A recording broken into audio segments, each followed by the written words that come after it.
నమో వెంకటేశాయ. కోట్లాది మంది ఆరాధ్య దైవం, ప్రపంచ హిందువుల పుణ్యక్షేత్రం తిరుమల తిరుపతి శ్రీ వెంకటేశ్వర స్వామి. అటువంటి వెంకటేశ్వర స్వామి మనందరం కూడా గోవిందుణ్ణి మనం పూజిస్తే ఆయన గోవుని పూజించారు.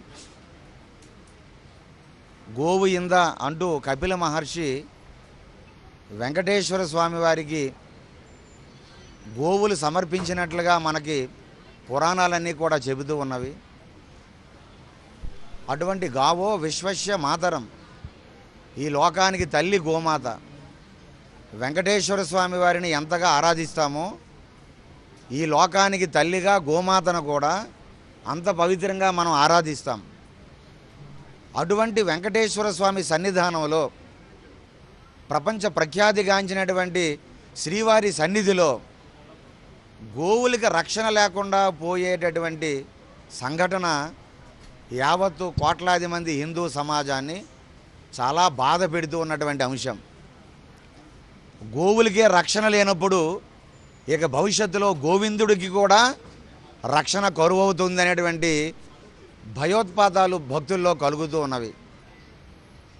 గోశాలలో ఉండేటువంటి ఒక గోమాత బయటకు వచ్చి ట్రైన్ కింద పడి చనిపోవడం అనేది యావత్తు హిందూ సమాజాన్ని దిగ్భ్రాంతి గురి చేసింది. అసలు గోశాలలో సిబ్బంది ఏం చేస్తున్నారు? ఎంతోమంది దాతలు కోట్లాది రూపాయలు గోవులకి సేవ చేయమని ఇస్తూ ఉంటే ప్రతీ నెల కూడా ఈవో గారు స్పష్టంగా వారు చెప్పడం జరిగింది. ప్రతీ నెల ఎన్ని గోవులు చనిపోతున్నాయి, సుమారుగా ప్రతీ నెల ఒక 15 గోమాతలు మృత్యువాత పడుతూ ఉన్నవి. ఇది రాష్ట్రానికి అరిష్టం కాదా? దేశానికి అరిష్టం కాదా? అసలు గోవులు చనిపోతూ దయనీయ స్థితిలో గత అక్టోబర్లో 21 గోవులు చనిపోయినట్లుగా, అక్టోబర్లో 19 గోవులు చనిపోయినట్లుగా, గోశాలలో వృద్ధాప్యం వస్తే ఒక 3, 4, 5 గోవులు ఒక నెలకి 2, 3 వృద్ధాప్యానికి చేరుకుంటాయి తప్ప ప్రతీ నెల 15, 18, 19 గోవులు వృద్ధాప్యానికి వచ్చేస్తే అసలు గోశాలలో ఎన్ని గోవులు ఉన్నాయి? ఒక 350 నుంచి ఒక 500 గోవులు ఉంటే ప్రతీ నెల 19, 18 గోవులు చనిపోతున్నాయంటే అన్నీ వృద్ధాప్యానికి వచ్చి చనిపోతున్నాయి అనేటువంటి సమాచారం. ఇది చాలా హిందూ సమాజాన్ని మోసపుచ్చడం. దీన్ని మేము తీవ్రంగా ఖండిస్తున్నాం. ఇది చాలా బాధాకరం. తిరుమల తిరుపతి దేవస్థానం ఇది హిందువుల దేవస్థానం. హిందువుల భక్తుల తాలూకా స్వామివారికి భక్తితో కానుకల రూపంలో ఇస్తున్నటువంటి విరాళాలు అన్నీ కూడా స్వామివారికి, గోసేవకి, అన్ని భక్తులకి ఇవన్నీ కూడా చేయడం కోసం. కాబట్టి గత ప్రభుత్వంలో గోవుల మీద, గో సంరక్షణ మీద రికార్డులు చూస్తే గత ప్రభుత్వంలో కూడా ఇంత దారుణాలు లేవే. కూటమి ప్రభుత్వం వచ్చిన తర్వాత మీరు ప్రక్షాళన అంటున్నారు, తిరుమల తిరుపతి దేవస్థానాన్ని మేము బాగు చేస్తామంటున్నారు, అది చేస్తామన్నారు, ఇది చేస్తామన్నారు. చివరికి గోవుల్నే రక్షించుకోలేనటువంటి దుస్థితిలో టీటీడీ దేవస్థానాన్ని మీరు దిగజారి చేస్తే ఇక భవిష్యత్తులో తిరుమలలో ఏమిటి కార్యక్రమాలు? గతంలో మనం చూస్తున్న భక్తుల తొక్కిసలాట నుండి నిన్నగాక మొన్న అమ్మవారు తిరుచానూరు పద్మావతి అమ్మవారి గుడి దగ్గర అగ్ని ప్రమాదం ఏమిటి? బయట గుడి పక్కన అగ్ని ప్రమాదం జరిగితే, గుడిలో రేపు భవిష్యత్తులో అగ్ని ప్రమాదం జరిగితే అమ్మవారు ఆ పవిత్రత ఏమిటి కావాలి? అసలు భద్రత ఏం జరుగుతుంది? ఒక ఆయనేమో నేరుగా భద్రతా వలయాన్ని ఆయన తప్పించుకుంటూ కొండపైకి వెళ్ళిపోయి ఆయనేమో పోలీసులందరూ కూడా గౌరవించి ఏదో మధ్యస్థిమితంతో వచ్చేసాడని, డ్రోన్లు ఎగరేస్తే అది ఎవరో ఆకతాయిలు చేశారని, అలాగే పవిత్రమైనటువంటి గోగర్భం డ్యాములో బోట్ షికారు చేస్తుంటే మాకు తెలియదని. అసలు ఏం జరుగుతుంది తిరుమలలో? ఏమి చేయాలనుకుంటున్నారు మీరు తిరుమలని?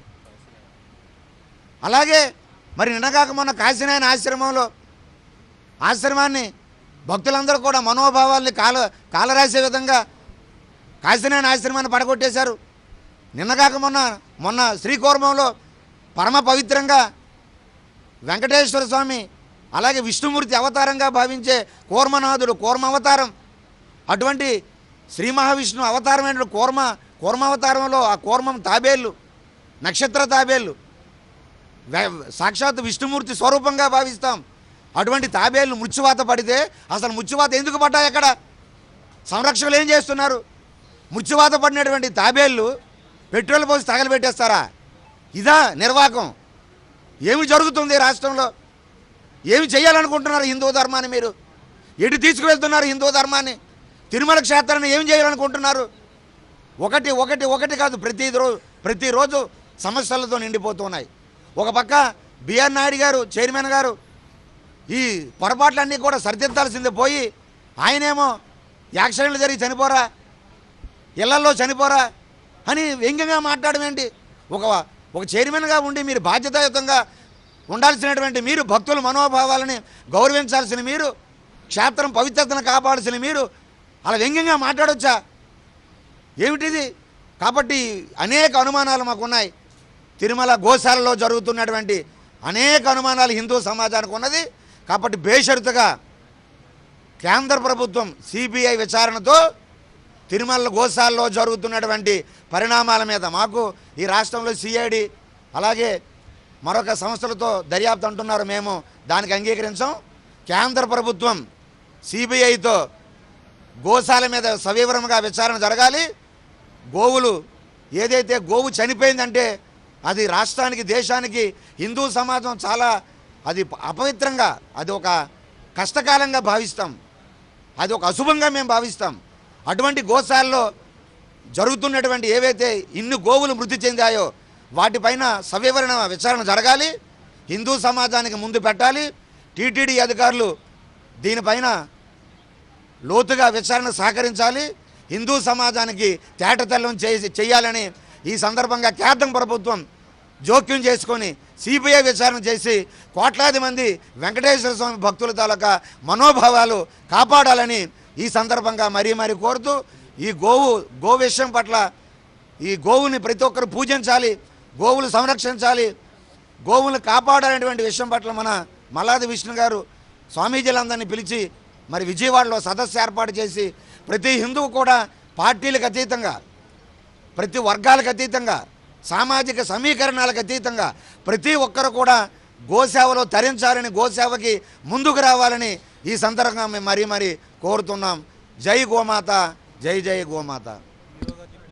సాధు పరిషత్ ఆంధ్రప్రదేశ్ శాఖ విజయవాడ నగరంలో శ్రీనివాసానంద స్వామీజీ అలాగే చాలామంది ప్రముఖ పీఠాల నుంచి, వివిధ ప్రాంతాల నుంచి వచ్చినటువంటి స్వామీజీలందరూ కూడా వారి మనోభావాలు కానీ, వారి యొక్క ఆక్రందన కానీ, వారి యొక్క ఇది కానీ గమనిస్తే ఈ రాష్ట్రంలో ఏం జరుగుతుంది, హిందూ ధర్మం మీద జరుగుతున్నటువంటి దాడులేంటి అని ఒకసారి మనం ప్రశ్నించుకుంటే అసలు హిందూ ధర్మ పరిరక్షకులు ఎవరో, హిందూ ధర్మాన్ని అలా సమాధానం చెప్పకుండా ప్రజలకి ఈ వదిలేసినటువంటి పరిస్థితి ఏంటో మనం ఒకసారి చూడాలి. ఇదేదో రాజకీయ కారణాలు కాదు, ఆరోపణలు కాదు. తిరుమల తిరుపతి దేవస్థానంలో జరుగుతున్నటువంటి విషయాలన్నీ స్వామీజీలంతా కూడా సవివరంగా చెప్పారు.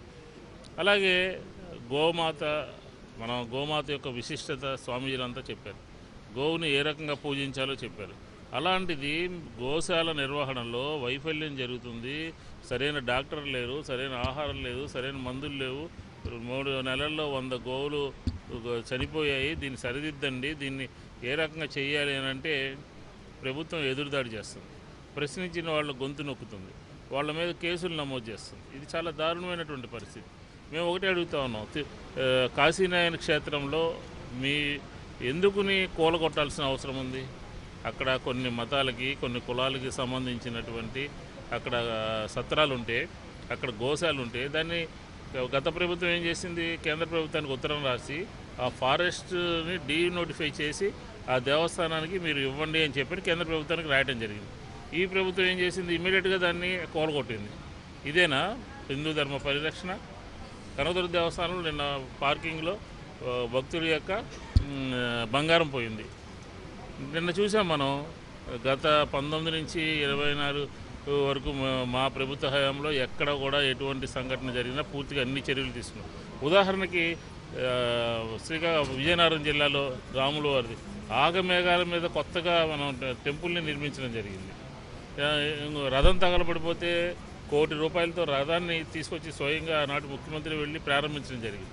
ఎక్కడా కూడా రాజకీయ కారణాల కోసం వాడుకునేటటువంటి ప్రయత్నం చేస్తుంది. ఇది సరైనటువంటి విధానం కాదు. ఎందుకంటే శ్రీకూర్మం దశావతారాల్లో 2వ అవతారం. ఆ శ్రీకూర్మం యొక్క విశిష్టత కానీ ప్రాశస్త్యం కానీ దక్షిణ ముఖ మండపం కలిగినటువంటి ప్రాంతం. అది కూడా కాకుండా శ్రీకూర్మం నుంచి కాశీకి స్వయంగా అక్కడి నుంచి సొరంగ మార్గం ద్వారా దారి ఉండేదని చెప్తారు.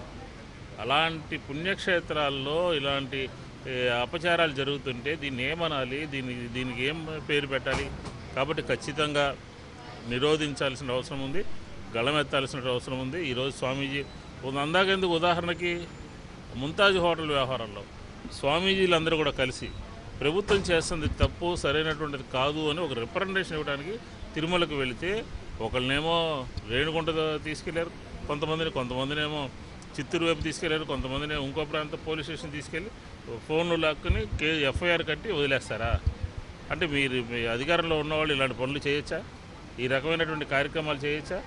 కాబట్టి ఖచ్చితంగా ఈరోజు విజయవాడలో ప్రారంభమైనటువంటి ఈ సనాతన ధర్మం పరిరక్షిస్తూ, ధర్మాన్ని కాపాడుతూ, అపచారాలు తొలగిస్తూ ఇలా కార్యక్రమాలు ఎక్కడ జరిగినా కూడా ప్రభుత్వం వెంటనే చర్యలు చేపట్టాలి అని మా ప్రభుత్వంలో ఎటువంటి సంఘటనలు జరిగినా కూడా ఇమ్మీడియట్గా రియాక్ట్ అయ్యాం. ఎవరు స్వామీజీలు ఆ రోజు చెప్పినా ఈ రకమైనటువంటి దౌర్జన్యం స్వామీజీల మీద చేయలేదే. కాబట్టి హిందూ ధర్మ పరిరక్షణ కోసం కట్టుబడి ఉన్నాము. ఈరోజు ఈ సమావేశంలో శ్రీనివాసానంద స్వామీజీ అలాగే ఇతర ప్రముఖ పీఠాల నుంచి వచ్చినటువంటి స్వామీజీలు అందరితో కలిసి చర్చించిన తర్వాత ఇలాంటి అపచారాలు శ్రీముఖంలో జరిగిన, కాశీనయన క్షేత్రంలో జరిగిన, అమ్మవారి కొండల మీద జరిగిన, అలాగే గతంలో గుళ్ళు కూలగొట్టిన, మేము 40 గుళ్ళు కట్టించాం విజయవాడలో. ఆనాడు పుష్కరాల సందర్భంగా కూలగొట్టినటువంటి దేవాలయాల్ని తిరిగి మా ప్రభుత్వం వచ్చిన తర్వాత గుళ్ళు నిర్మించడం జరిగింది. ఆంజనేయస్వామి గుడి కానీ, బొడ్డుమమ్మ కానీ, అలాగే వీరబాబు స్వామి టెంపుల్ కానీ. కాబట్టి ఖచ్చితంగా ఈ సమావేశంలో కొన్ని నిర్ణయాలు తీసుకుని ప్రజలందరినీ చైతన్యపరుస్తాము అని చెప్పి ఈ సందర్భంగా తెలియజేస్తాం.